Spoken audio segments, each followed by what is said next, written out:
We were created to move, and when we do, it's a remarkable thing because we are powerful, beautiful, and graceful, for we are gracefully and wonderfully made. But physical activity isn't just for the pros, it's for all of us. It's for anyone who wants to feel fully alive and thoroughly happy. Activity is the rhythm of life. Activity is the fountain of youth.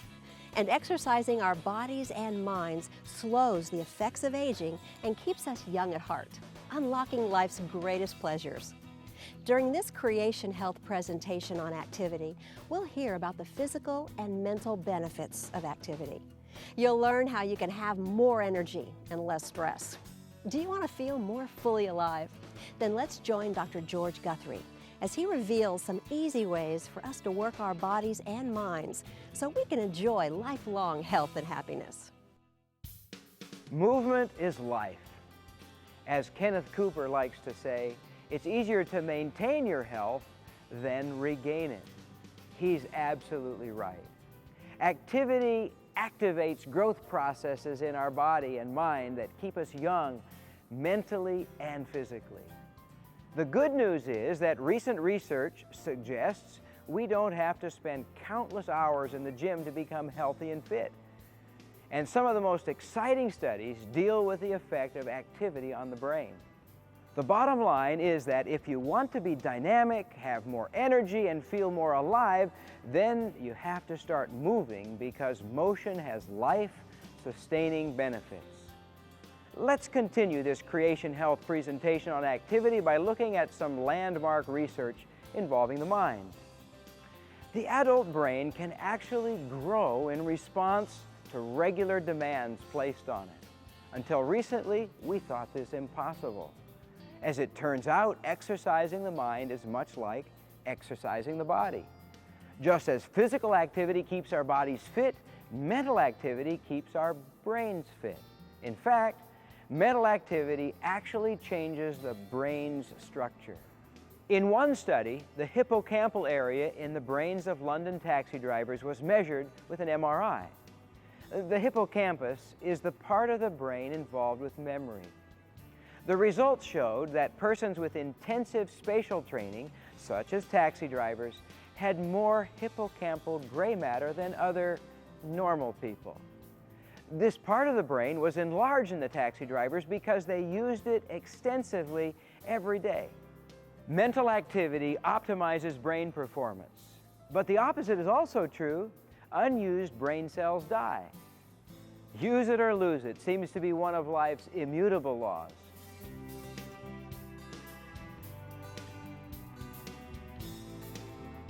So what's our takeaway from all of this? It's important to regularly exercise our brain in order to build a better, stronger mind. Brain-building exercises include doing puzzles, learning new languages, increasing your vocabulary, and even practicing a task with your non-dominant hand. Learning any new physical skill such as snowboarding, snorkeling, or even driving a car with a stick shift also exercises brain cells. One of my favorite ways to keep my mind fit and growing is to read the Bible. I'm not talking about just reading the words, I'm talking about reading to understand and apply what's being taught, to wrestle with the divinely inspired truth to see how it applies to my life today. Take time to memorize a Bible text every now and then. Reading the Bible and memorizing scriptures are some of the best brain-building exercises. In order to keep our brains active, it's important that it gets the right fuel at the right time. You may think we're getting a little off track here as we talk about how certain nutrients affect our brains, but bear with me. The key role nutrition plays is a vital part of our discussion on activity and is worth reviewing here. For effective mental activity, your brain needs a steady supply of glucose, its primary fuel source. The best way to get this is to start each day with a healthy breakfast. It is important for learning, memory, and physical well-being in children and adults. Scientists have discovered that breakfast eaters demonstrate more efficient problem solving, have increased verbal fluency, have an improved attention span, and school children who eat breakfast showed better attitudes and grades. The best breakfast is one that has foods with a low glycemic index.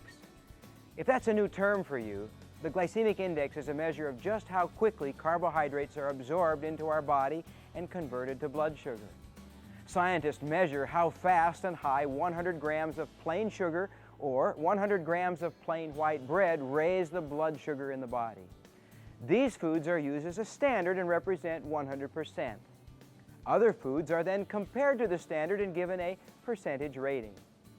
Broccoli or spinach would have a low glycemic index rating, while soda, French fries, or ice cream would have higher ratings. In general, we can say that the lower the glycemic index, the better a food is for our bodies and our brains. It is better when energy comes into our body slowly, over time, rather than rushing in like a tidal wave.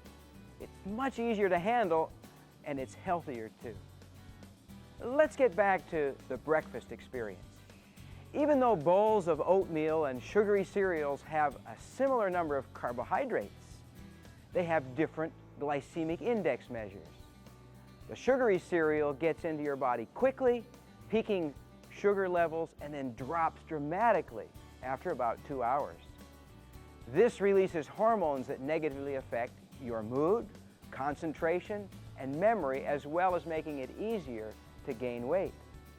Oatmeal, however, is absorbed more slowly, giving you a slow rise in blood sugar. That provides steady fuel until lunchtime. In a scientific study done in 2006, looking at students who ate sweetened oatmeal compared with those who ate high sugar cereal, the oatmeal eaters performed 20% better in school. It is important to note that both cereals had the same sugar content, but oatmeal had more fiber and protein, giving it a lower glycemic index. Similar studies have demonstrated that people who eat a low glycemic breakfast of oatmeal actually choose to eat about 30% fewer calories throughout the rest of the day. This makes it easier to keep a person's weight where it should be. So get healthier by simply beginning the day with breakfast, preferably one with a low glycemic index. When choosing your food, remember this basic principle. The closer our food is to the way God made it, the healthier it will be.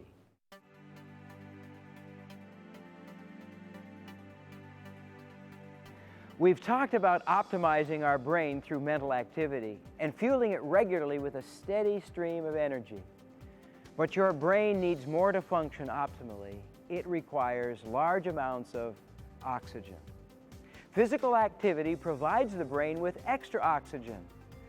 It shouldn't surprise you to learn that older individuals who exercised scored higher on intelligence tests than more sedentary people of the same age. And they were able to complete the tasks faster too.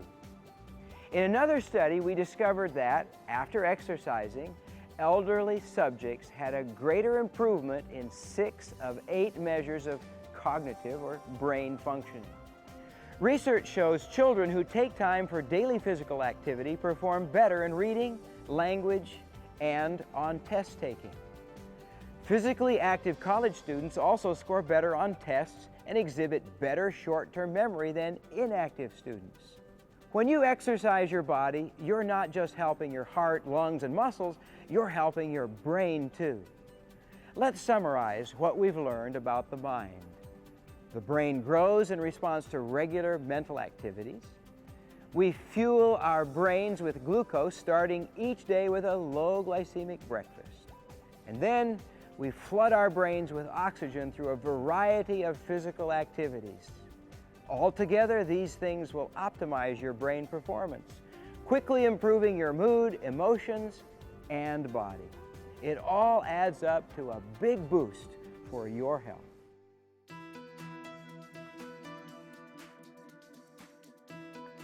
We've explored building a stronger mind. Now let's talk about building a stronger body. What do you picture when you hear the term strength training? Bulky muscles, countless hours in the gym, diet shakes, expensive supplements? You don't have to go to a gym to enjoy the benefits of strength training. By committing only minutes a week, you can have many of the benefits. You probably already know that strength training reduces symptoms associated with diabetes, arthritis, osteoporosis, and even depression. Science is finding more and more evidence each year proving that strength training is vital to a longer, healthier life. Some researchers say strength training is the best anti-aging strategy we have. Consider this research by Miriam Nelson. The results were published in the Journal of the American Medical Association. After strength training twice weekly for a year, women's bodies were physically 15 to 20 years more youthful. In this study, they didn't use drugs. Women regained bone. They became stronger, in most cases, even stronger than when they were younger. And their flexibility and balance improved. Get this, without changing what they ate, they became leaner and trimmer and 27% more active. These benefits apply to men as well. You have significant control over your health. You have the power to improve it. Here's something to think about. It is estimated that 1/3 of the heart attacks among middle-aged women in the United States are attributed to physical inactivity. Think of it this way. Picture a row of dominoes set up on end. The first domino is muscle mass, which is closely linked to strength training. A loss of muscle mass starts with the fall of the first domino. What follows is system-wide failure, the domino effect. But then consider this. If you start incorporating strength training into your life only twice a week, guess what happens?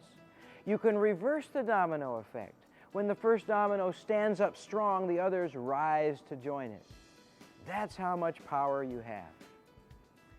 Do 8 to 10 slow, dynamic strength training exercises involving each of your major muscle groups. You don't need very heavy weights. Often, 1 or 2 pounds is enough when starting. Use enough of resistance to slowly do 8 to 12 repetitions to near fatigue. That is, just a little bit of burn on just the last repetition. You actually get more benefit from slowly lowering the weight than from the lifting. If the muscle burns earlier, you're using too much weight. If you're older and more frail, do 10 to 15 repetitions with less weight. After a couple of weeks, you will find it gets easier and you'll want to increase the weights slightly. Do a minimum of 1 set for each muscle group. 2 sets are better. Do this at least twice a week. You could get help from a personal trainer or visit the website of the American College of Sports Medicine, or purchase a copy of Miriam Nelson's book, Strong Women Stay Young. It's easy to do these strength training exercises at home. To reverse the aging process, to feel younger and to be more energetic and healthy, start now.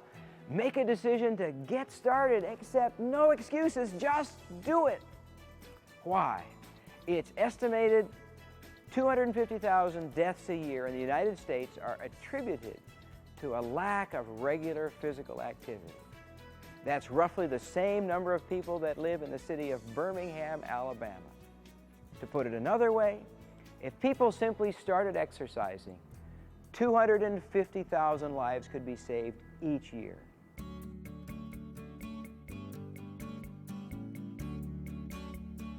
There's another type of exercise that's critical to good health as well, cardiovascular exercise. While strength training focuses on making muscles stronger, cardiovascular exercise focuses on strengthening the system that delivers energy and oxygen to the muscles. This occurs when a person exercises enough to make the heart, lungs, and blood vessels stretch to supply enough oxygen to keep the muscles going. This means that the breathing is deeper and more rapid, that the heart rate goes up, and the blood vessels open up to let more blood through to the muscles. Cardiovascular exercise protects against the debilitating diseases of coronary heart disease and cancer. It decreases inflammation in the body, and just like muscle strengthening exercise, improves insulin sensitivity, helping to avoid diabetes. Many people think they have to spend hours running, walking, or jogging to be healthy, but it's not true. In 2007, the American College of Sports Medicine and the Centers for Disease Control jointly issued national guidelines for physical activity, stating that adults should accumulate 30 minutes or more of moderate intensity physical activity daily. Let's focus on two important terms from that sentence. Number one, accumulate. This means you can break up your activity into 3 10-minute segments or into 2 15-minute sessions, if it works better for you. When researchers evaluated 2 groups of people, one group exercising continuously for 30 minutes and the other exercising 3 separate times, 10 minutes each, they found that the multiple short bouts of exercise produced the same improvement in fitness level. The second term is moderate intensity. Moderate intensity is exercising at a level that burns about 200 calories a day, or is equivalent to walking a mile in about 20 minutes. That's not too fast. Another way to measure this is with the talk test. Here's how that works. If you're walking and you have to take a breath 2 or 3 times in the middle of a sentence, then you're going at about the right intensity. A person could easily experience the protective benefits of physical activity by walking 15 minutes each morning and evening. Isn't it good to discover that any regular, moderate exercise is going to be beneficial? Start today accumulating 30 minutes of moderate activity. This might be a mix of several things: a 10-minute walk, mowing the lawn, washing the car, or even playing with your children. These little lifestyle changes help to keep us young in body and mind and help to reverse the domino effect of aging. Each of us chooses our own lifestyle. Not deciding is deciding. I suggest that you choose what makes you fully alive and keeps you active, both physically and mentally. So there we have it. There's no magic pill or special secret. According to Dr. Kenneth Cooper, we do not stop exercising because we grow old. We grow old because we stop exercising. You can reverse the aging process and have a younger and healthier body. Start with these 3 steps. Strength train twice a week, accumulate 30 minutes of moderate physical exercise each day, and exercise your brain. Follow this plan, you'll look younger, feel better, and have more energy. But most of all, you'll enjoy living and have more time with the ones you love. That's creation health.